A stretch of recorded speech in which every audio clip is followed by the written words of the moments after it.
Your Honor, I just want to say that the past was fueled by drugs and alcohol. I take complete responsibility for that.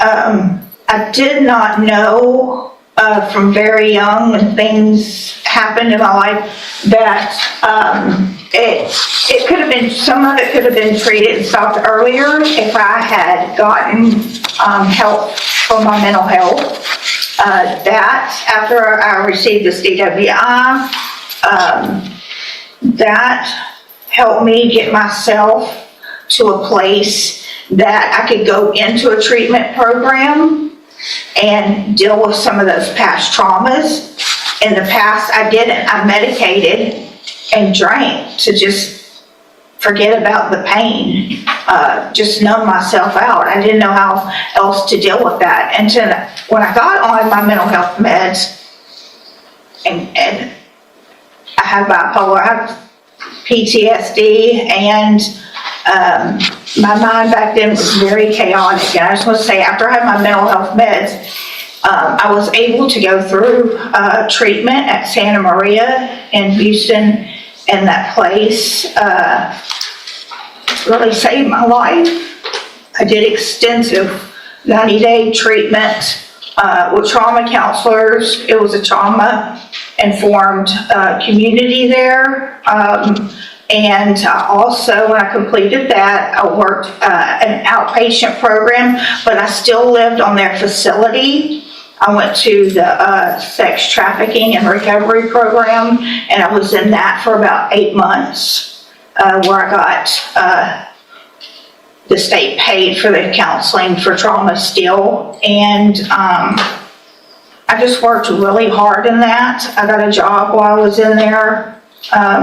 And then once that program was over, I moved to a sober living facility in Oxford House in Spring, and I worked there.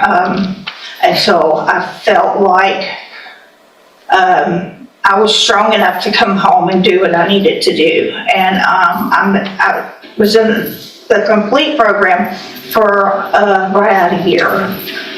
And I'm sorry, I'm very nervous today, and I know that my past record is, like Brian said, atrocious. But you know, the things that I had to deal with within myself from when I was a little girl, those are things that you don't go to prison, even in their programs there, that you don't talk about. It's just, you just don't.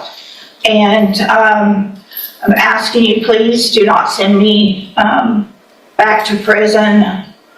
I want to move forward. I have moved forward in my life, and this year that I've been in jail has given me more time to think and know that I am definitely headed in the right direction. I have a sponsor. I attend AA at home. I had moved on with my life as far as I could with my sobriety. I mean, I knew this charge was out there, and I think I made some really good choices with my Mid-County AA friends. They've helped me a lot, and I am open to anything.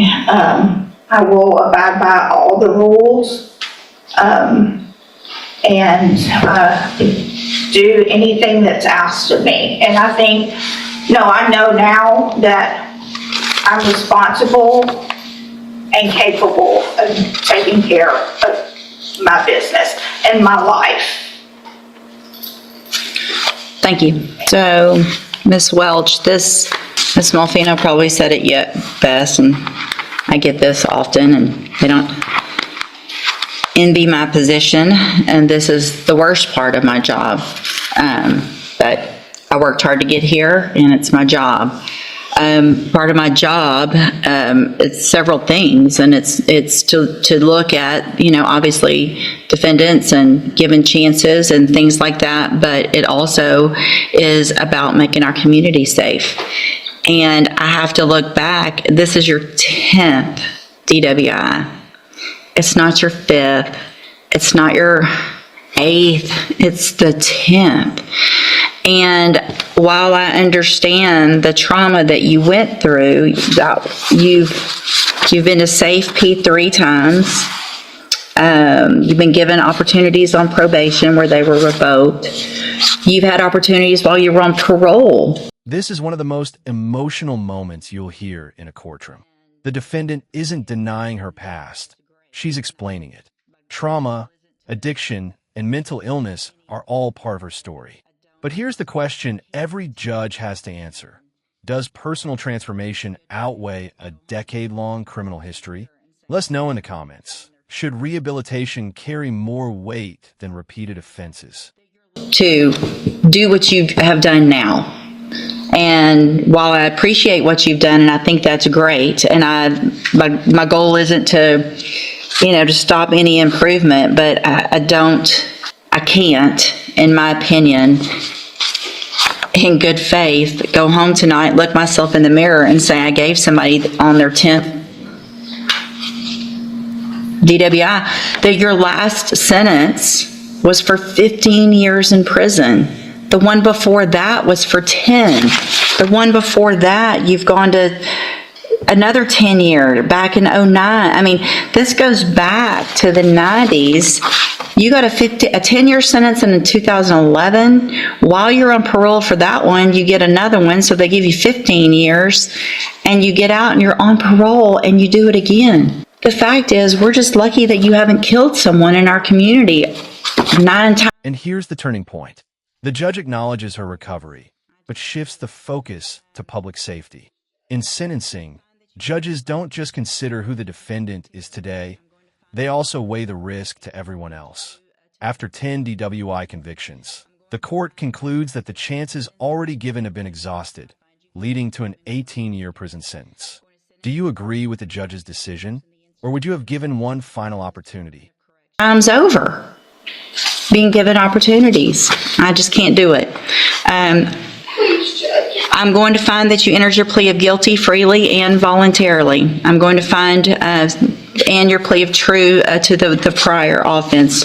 I'm going to find sufficient evidence to find you guilty, and at this time find you guilty of driving while intoxicated. I'm going to sentence you to a term of 18 years in the institutional division of the Texas Department of Corrections.